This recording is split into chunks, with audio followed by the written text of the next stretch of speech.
thank you very much for joining me on stage. So we always find at FinJS events, people really want to hear from practitioners, and we're lucky enough and fortunate enough to have some great people speak already this evening. We've talked about some of the themes around workflow automation, changes in applications, some of the technology that's available. But it'd be interesting to hear the different perspectives. So maybe first of all we can just introduce ourselves. And Michael, do you want to kick off? Yeah, Michael DeLorenzo. I'm on the Client Insight Banking and Digital Channels team at RBC. Our mandate goes across capital markets. We have about 3,000 users, and we are interested in everything that's client related. So from client onboarding and order management, execution and allocations, through compliance and reporting. Wherever there's a piece of client data, we collect it and use it. So we have a vested interest from that perspective. Excellent. Thank you, Laurent. Hey, so my name is Laurent Zajfe. I'm at TD Securities. I'm based in New York. I work on the business innovation side of TD Securities that covers corporate investment banking and global markets. And the role of my team is to see how we can take the data that we produce, the data that we get from outside, and help our business be more productive, save money, and find new opportunities. Excellent. Doug? Great. I think my mic's off. Is it on? Doug Christensen, Tier 1. I'm as you saw earlier, the Executive Vice President running strategy at Tier 1. I've been with the firm about 2 years. I've known Mark for well over a decade. I was one of his early clients when he moved into New York out of Canada, working at Bear Stearns. I was the COO for that business. Loved the creativity and innovation that they were delivering at that time, and they continue to. So as I moved through my career and moved to Lehman Brothers and Barclays, became a repeat customer over and over again. And leaving Barclays, had a great opportunity to join Tier 1 and really help them in their journey towards delivering great products for clients. So excited to be with them. Great, thanks very much. And for completeness, so my name's Adam Toms. I'm the European CEO of OpenFin. I've been with the company for about 2.5 years, but prior to that, about 20 years in capital markets. So I feel like I'm amongst friends. And it turns out that Doug and I used to work together. We've seen a lot of different applications on some of the screens and some of the demos already this evening. And one of the questions I like to ask people is inside your organisations, how many applications do you estimate your users utilising each day on their desktop? Michael, what would be your best guess? Our team alone supports about 8 applications on the desk, with some variations depending on the line of business. I'd have to assume, with Bloomberg and all of the electronic trading applications that users have on their desktop, is probably another 3 to 5, with another 3 to 5 that I don't even know about. So I have to assume it's very close to 20. Okay, cool. Laurent? So it's actually a very interesting question. You have to think about the number of applications that are open and the number of applications that are actually used. I'm going to think that we have anywhere between 15 and 20 applications open, but actively used 5 or less.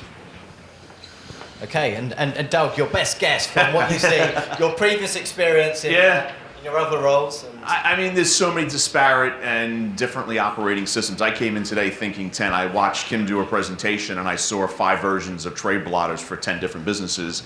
And so, my original guess was 10, but it's got to be closer to what you're suggesting, 15, 20. And it's not changing, right? As new partners come out, as new solutions come out, OpenFin helps interconnect. The future can, only mean more and more applications. So it's a complex world. Okay, so I asked this question at a different panel down in Madrid earlier in the year, and CTO of an asset management firm had done a pretty good job counting up, particularly on the buy-side desk, how many apps they were consuming. And her estimate was, wasn't even an estimate, it's fact, was it's 28 different applications a day that their traders are actually using. We looked into this a little bit more, and we got some research recently. Actually said that, and I think your distinction actually between active apps and latent apps is a good one, because there's also lots of websites that people use during the day for lots of different things, including their shopping. But but the Really Amazon, but yeah, it's really just Amazon. That's right. But it's actually over 30 applications. There's actually 35 applications was the estimate, or not the estimate, what the research showed from this particular provider. So pretty complex space. But I agree. There's some applications which are very dominant applications for users. There's more passive applications, filler applications as well. So with that, and a lot of what we talk about at FinJS is always innovation. And what's coming towards users, what's appearing in new applications. What are some of the themes and trends you've been seeing in innovation coming towards users on the desktop and workflow automation? Maybe, Laurent, you can pick that one up. So I think when I look at what has changed really in the industry is the fact that right now people are more receptive to change. It's actually probably the biggest innovation, is we evolved in a world 10, 15 years ago where people were absolutely not open to change. And we're in a position now where we can look at new technologies, we can propose them, and we may get adoption, we may even get sponsors, and that's probably the biggest change that I can see right now within the people. We're also looking at what's going on in the space outside of our industry, what we do on our personal phones, on our personal computers, at home and in the car, and we're trying to say, you know what, I can be smarter about this, I can do this at the office, I can be more productive, I can discover information, and I can use it to monetize. Yeah, no, thanks for that. And Michael, I know Kim mentioned some of the areas you guys are focused on, but maybe you can just expand on that further. Yeah, I'll certainly echo the point that Laurent made, was that we want to make the data work for us, and the situation that we find ourselves in, there's data on top of data with all, I think everyone has seen it, the client-related data runs the gamut, and there's just too much of it. Kim talked about the fire hose effect, and it's certainly out there. So what we've been seeing and what we've been trying to do, and certainly in terms of adoption for our end users, is make the data smarter. And that's why our partners with Green Key here, that's one of the things, that's one of the areas we're going in. But the natural language processing and the proactiveness of the data, users typically were hesitant at first, maybe 3 or 4 years ago, but now have seen the advantages as we slowly roll things out, how the data can work for us. Mark Naughton talked about next best call. We have that at RBC in terms of our recommendation engine. And when users see the power of it, they want more of it. And I guess, Doug, you're coming from an application provider. We heard earlier from Mark some of the areas you guys are focused on, but what are the demands from the clients from your side, and what are you focused on inside your application at the moment? Yeah, so I think the theme for us is all about providing the interconnected desktop of the future, right? Efficiencies in workflow, and how can we allow clients to move at the pace at which the market demands and keep up with them in terms of being able to do things in real time. When I joined Tier 1, we were called Tier 1 CRM for a long time, and I said, Mark, you're underselling yourself. We're not just a CRM company. If you look at all of the partners you've integrated and all the clients you work with, it's about workflow and it's about efficiencies. And as we build product today, it's what can we do, what do we do best in class, and how can we improve the efficiency by which our users can use, manage their applications and deliver for their clients. You saw all the client tools that RBC uses. You can't, be efficient in the market if you don't have that interconnected desktop where things are following along. So for us, partnering with OpenFin, helps us, accelerate that even more and do things at a pace and a cost that was not once possible. I think it's super interesting. I think there's, for us, we definitely identify with that as, OpenFin and seeing kind of apps being built on the desktop. We think a lot about the kind of modern techniques and, the innovation that's taking place, whether it is, through apps, that are delivering kind of, insights, data insights to users and whatever that may be. And also this theme towards more specialized applications that are appearing on users' desktop that are very, very rich in functionality. And it goes to your point, Doug, of, just kind of like, okay, well, if we start to get all these specialized components, giving us a very specialized journey, like how do we piece that all together? But a question for you guys, I guess, when we think about that innovation and we think about those new apps, how do you guys think about the return on investment, the ROI? We touched on it briefly. There was a reference to sign off from the Pope, being required inside some organizations. But, so what would, how do you think about that ROI, Laurent, perhaps? Well, you can't really measure it when you start with innovation because people don't really envision what it's going to be. So in all the apps that I've built in the past where, we were the first one to innovate it. So when, in one of my previous jobs at Deutsche Bank, and it was 12 years ago, we had notifications with real-time flows based on the flows in equities, and it was global. When I rolled it out, people looked at me and said, nobody's going to use this. And I said, all right, we'll give it a shot. Don't worry about it. I'll take the cost. It's on me. And we rolled it out, and sure enough, it went to New York, and I got a call from the guy in Hong Kong and say, can I have this? Are you coming to show me? What's going on here? So, at some point, people want innovation, but they don't want to foot the bill.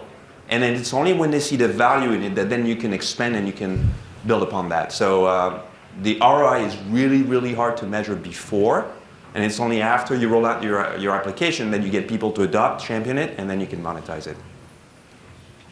Michael? Yeah, so we think about it in a couple of ways, and it manifests itself in two ways particularly. One is, you spend $100 and you make $150, right? So the typical, how much money do you make on an investment? And we've seen that. I mentioned our recommendation engine early. It's really coming to fruition. We started it a couple of years, and as everybody knows, it takes a little while for things to work and for the engine to learn. But now we haven't gone, a week or two without one of our traders or our end users saying, hey, I've done a trade with XYZ company, and I haven't really thought of it, but it was presented to me in the application. How do we do more of this, right? And it's the order of magnitude there is easy to measure because how much money do we make on the trade, versus how much we spent on it.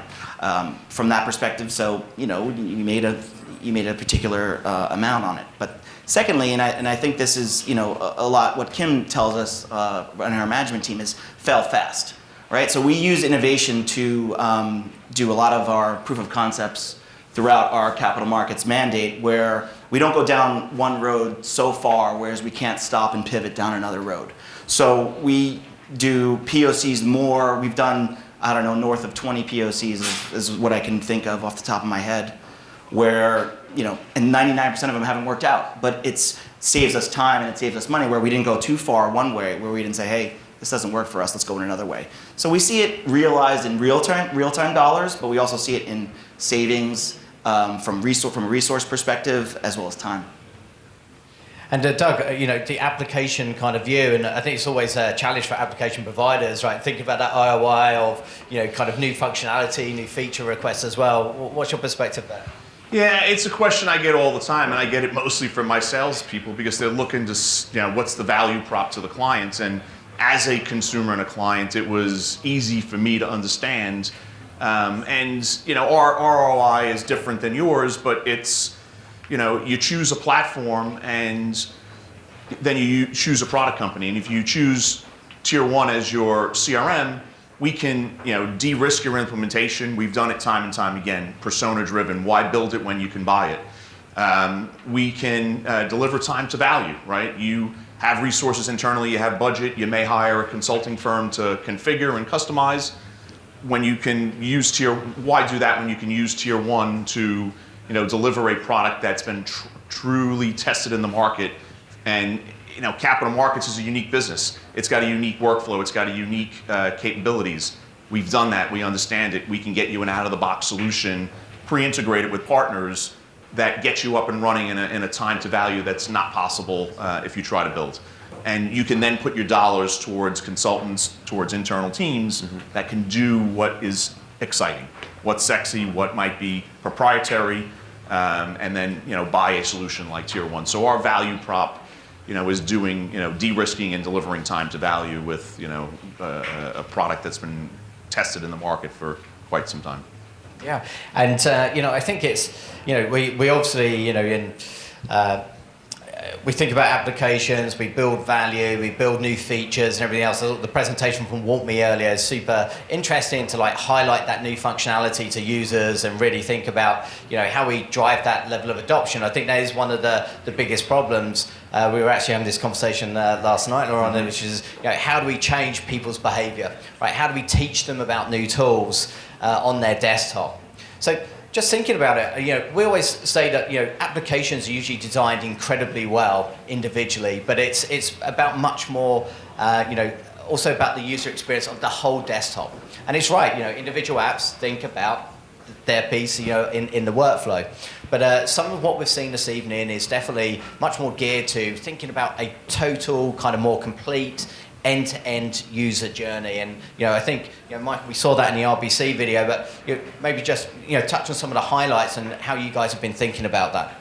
So we're really tackling it from a couple of different angles. Number one, I mean, you talked about it. I said it was about 20. You said it was 35. There's too many applications, and we think that we support too many applications. So one of the things we're doing is we're consolidating them, right? So we have this program called Client First, which is an amalgamation of some of the other apps we support. Client First takes in data feeds from our client onboarding system, from our CRM system, from our client intelligence system, and from a bunch of others. But I think that speaks to our architecture and data model for how easily they're integrated in one another. I mean, users can bring up any application they want, but we're trying to move them away from going to 3 different places when they go to just one. So consolidation. Secondly, I think everyone saw Kim's presentation is our springboard, so ease of use. Our users 9 times out of 10 don't know where things are. So we've kind of put everything together in one place called our springboard. Really, it's like your phone. It's an app store. Where do I need Uber, I'll go to, download Uber on my phone. Same thing. I need a flow blotter, I'll go to my springboard and I'll download the flow blotter. I need a ticket blotter, same thing. Consolidation and ease of use, or being able to find things easily. And then finally, interoperability. And that's where our partnership with OpenFin comes in. So all of the 20 applications that are on there, or all the 35, imagine searching for the same thing 35 different times, or even 5 different times as it comes up. So the interop, let's say, for example, if you're on the FX desk in RBC, we have voice capability where through Tier 1, where it comes in and it pops up a screen of who the salesperson, who the client is. Then the client mentions a security. You type security in the global search bar that Kim showed, and it updates all of the other applications, when it was last traded, what was the price. So all the information is there with one search. So really, we're trying to make things easier on the fly. So consolidation through applications, ease of use, and interoperability has really kind of manifested itself into a behavioral change for our end users.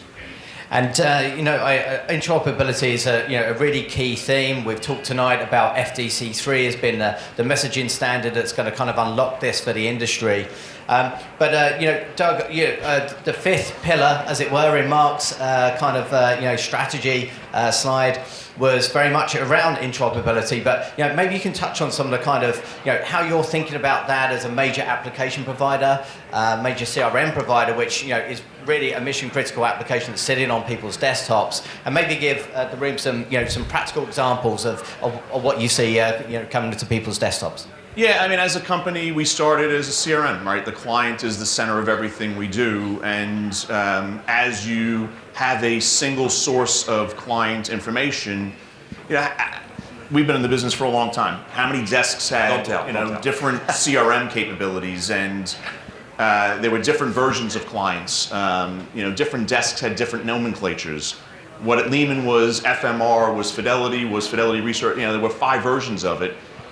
For you to effectively do your job, you had to have, commonality to then, do cross-selling, to work on, coordination across business lines.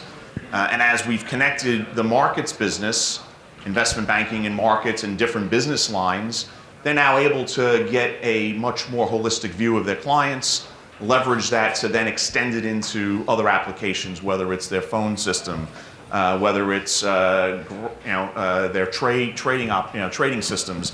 We use data to enrich and do auto account contact updates, all sorts of information, prospecting, so that if you want to use Refinitiv as a data set or FactSet for holdings, you're in the prime brokerage business and you want to know how well your capital markets business is doing because it's a driver of success when you go to pitch for mandates. You can now see what your peers are doing and how successful they are, and look at the holdings to understand which portfolios you might be going after at a next hedge fund, and be more prepared for your pitch. And so it's providing, a single source of client data to run your business and be more efficient, be smarter at what you do. And that's how we think about, our value and, interoperability across the desktop. I just want to add one thing. So we're shifting the workflow from a human to a computer. More and more, the purpose of the people on the desk, the people in banking, is to cover more customers with less time per customer, but be really focused on what they have to say to these customers. So when you go to see an account, you want to be really precise about what you know on the account. You don't want to go and have a very nice pamphlet that shows the name of your company, because that's not really smart. So you want to go to the account and say, these are the trades you've done with us. These are the deals that you participated in. This is what we suggest you should look at right now. And that's what bringing all this information in is relevant for. So when you use the technology in OpenFin, you can wrap everything. But if you use a human, that's what we used to do. You had the junior analysts that were just collecting all these spreadsheets, printing it, and then modifying it and making the chart very pretty. It doesn't work anymore. Yeah. And I think that's right. I think it's it's really about productivity, right, on the desktop. But productivity is certainly one thing. I love what you just said there about the kind of the human and moving to this more autonomous world. I read a report last week from Capita. They coined this phrase, human to hybrid, which I thought was a really good description. Which is like, look, I don't think anybody's setting out to completely replace people at their desktops, but it's certainly true. There's a lot of innovation that's available, a lot of automation, and it's really about what is the intersection with that user and how do we really make that technology work for them on their desktop. Now, the thing I'm always really cautious about, for OpenFin, and even if you look at a lot of the stands, you get this overwhelming sense that this is all about the front office. And of course, banks are not just about the front office; they're about many different areas. And as well as productivity, people really care about lowering operational risk, increasing compliance controls, as well as seeing more investment in areas that have been relatively underinvested. For instance, operations. And I know, Laurent, do you see in this world of interoperability and a fairly equal level of application into those other areas of the firm? I definitely see that. So what is interesting is the use of capital in the firm, right? So the technology in pulling all this data together allows us to be smarter about how we commit capital to the clients that we service. So if we give a loan to a client and we don't have a lot of information, we have to be extremely conservative, measure the ratings accordingly, and not use effectively our capital. If we can use our risk better and have all the information in one place, we can put our capital in multiple clients and then make it grow faster. So the innovation is how we use all this information to put it in one place, and it goes into the measurement of loans, it goes into the measurement of risk, it goes into operations, whether you have the whole workflow and straight through processing. It's just in many places. We have to collect all this data, and this is the value. Yeah, I'd agree. I mean, I think for us, applications like Finergo, KYC, the risk shifted in the market, to put the onus on the trader to ensure that the client was documented properly. If you didn't, it was personally liable now. It wasn't the firm's liability. I got sales traders that do a swap trade 3 times a year, and they can't find the documentation quite easily. You're probably gonna pass on that trade before you do the transaction, because you get into a situation where now you've got a compliance mark against you, right? So if we can help connect those applications, those systems, they'll feel more confident that they've got the right documentation at the time they do that swap. And I can tell you, I got taken, into, situations where I traded for my own book, not knowing that that ETF was a concentrated ETF, and I needed to get approval before I did it, even though it was, allowed in the handbook. And all of a sudden I get a mark against my profile, and 2 more marks, and I can get fired from the firm. That's stressful, and so you want to make sure people can operate within those environments efficiently, and helping bring that information to them, through applications and interoperability is important. Great. So for this panel session, we're happy to take any questions if people have questions. And we have a mic available. It's not you, Matt. Any questions at all? Okay, I'll ask one more question. So, what's your favourite show on Netflix at the moment? Michael? Well, I'm rewatching Mad Men. I don't know why. I've watched the whole thing. I'm just back on it again. It's a great show. Never seen it. Peaky Blinders. Peaky Blinders. Peaky Blinders is awesome. Brilliant. Schitt's Creek. That's a Canadian show, actually. Yeah. Well, thank you. What's yours?